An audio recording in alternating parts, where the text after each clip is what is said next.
meningkat di Jawa Timur, Dok. Jenengan sebagai wakil rakyat dan sekaligus seorang dokter, Dok. Apa sih, Dok, penyebab penyakit ini dan bahaya penyakit ini serta pencegahannya seperti apa, Dok? Mungkin bisa ceritakan. Ya, jadi leptospirosis itu adalah suatu penyakit yang disebabkan oleh bakteri Leptospira. Dia ada spesifiknya lagi, sebenarnya Leptospira intercoccans, artinya dia menyerang beberapa organ, ini organ. Nah, ke spesifikan daripada leptospirosis ini, kuman leptospira itu bisa nongkrong atau bisa berada di suatu organ, misalnya ginjal, dalam waktu sampai bertahun-tahun tanpa yang di kuman ataupun berada di organ tikus, gitu ya, di kucing, di anjing, di sapi, di kuda, itu tikusnya sakit, tidak. Jadi dia memang carrier, membawa saja. Tikusnya sih sehat-sehat saja. Nah, ini yang bahayanya. Pada saat banjir, karena dia lebih sering pada organ ginjal, maka kuman itu dikeluarkan melalui urin ataupun kencingnya daripada binatang tersebut, begitu ya, ceritanya. Kalau tikus gitu. Nah, gawatnya pada saat banjir, pada saat binatang-binatang tersebut kencing, maka kuman itu bisa masuk kepada tubuh manusia. Yang kebetulan umumnya kita tidak sengaja banjir, kita lipat, kita punya sepatu, kita teng-teng gitu ya, sehingga kaki kita ini terbuka. Bahayanya lagi, kaki kita ternyata pas lagi ada luka, begitu. Entah kegaruk, apa. Nah, kuman itu akan masuk. Begitu masuk, maka dia juga sama seperti pada hewan perantara carrier itu, ya, mereka juga menyerang organ-organ di tubuh kita. Gejala yang penting harus disampaikan pada masyarakat dan harus masyarakat tahu. Pertama kali dia patuh ada begitu kuman masuk panas. Pada saat dia menyerang organ-organ tertentu, karena dia nyerangnya biasanya lewat kaki, maka khasnya dia nyerinya di betis. Jadi otot seluruh tubuh terutama betis. Nah, setelah menyeri otot itu, kalau dia lari ke ginjal, maka dia akan nyeri ginjal. Dia lari ke organ mata, matanya akan merah. Dia lari ke organ daripada lever hati, maka menjadi erik atau kuning, gitu ya. Jadi sakit kuning. Nah, jadi kalau ada masyarakat yang baru kena banjir, lalu timbul dalam waktu 2 hari gejala yang seperti saya sampaikan, dari panas tinggi, pusing, kaku-kaku ototnya terutama betis, lalu mata merah, lalu kuning, segera berobat. Karena sebenarnya kuman ini sih nggak ganas, enggak. Kalau dikasih antibiotik saja dia sudah mati, gitu, bisa sembuh. Tetapi telat penanganan, nah ini saya ulangi lagi, telat penanganan itu yang menjadikan suatu masalah terhadap masyarakat, karena dia komplikasi ke seluruh organ, itu bahayanya sehingga bisa menyebabkan sampai cuci darah, kematian dan lain-lainnya, begitu.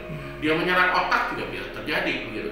Nah, itu yang bahayanya dari keterlambatan penanganan. Jadi terima kasih dari media Bidik ini news bahwa pentingnya ini adalah kita harus memberikan sosialisasi. Itu juga yang saya pesan sama teman-teman di medis lainnya, baik itu dinas kesehatan, puskesmas, begitu, untuk melakukan klinik-klinik, untuk melakukan penyuluhan terhadap masyarakat tentang gejala tadi, gitu ya.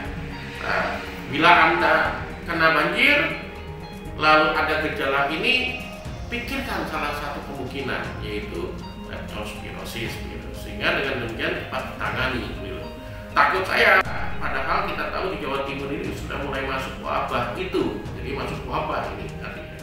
Nah, takutnya, wah Pak, ini cuma kehujanan aja, batuk pilek biasa, dikasih obat biasa. Ternyata itu sebenarnya leptospirosis, begitu.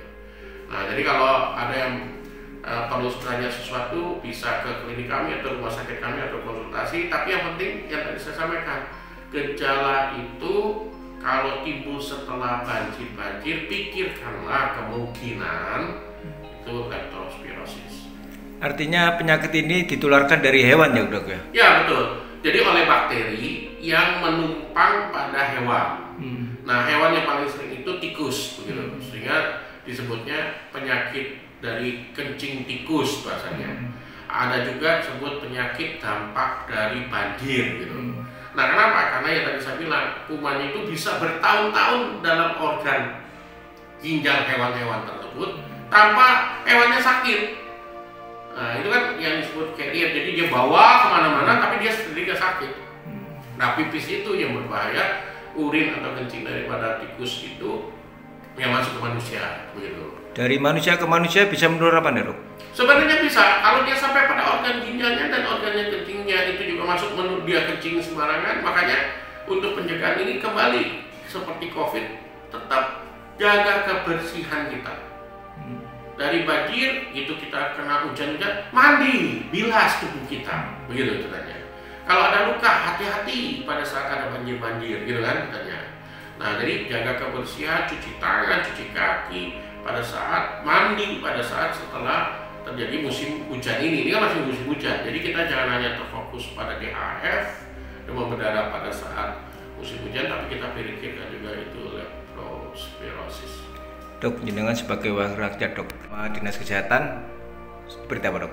Ya itu yang disampaikan, Dinas Kesehatan, Puskesmas maupun klinik-klinik swasta praktik dokter harus membantu mensosialisasi bila gejala-gejala daripada leptospirosis. Bila seseorang habis kebanjiran lalu timbul gejala ini, mereka harus cek sedini mungkin. Itu harus dilakukan sosialisasi, publikasi gitu ya terhadap seluruh, sehingga masyarakat terbuka wawasannya. Gitu. Nah nomor 2, bila terjadi memang wabah, sebenarnya penyakit ini tidak perlu obat khusus, antibiotik, lazim biasa saja. Jadi wabah, ya tentu Dinas Kesehatan harus siap-siap, begitu kan? Kita harapkan tidak sampai terjadi wabah, dia berobat pada tempat yang tepat, di diagnosa yang tepat, dapat obat yang tepat, dia sembuh, gitu kan? Sehingga tidak menularkan pada masyarakat lainnya.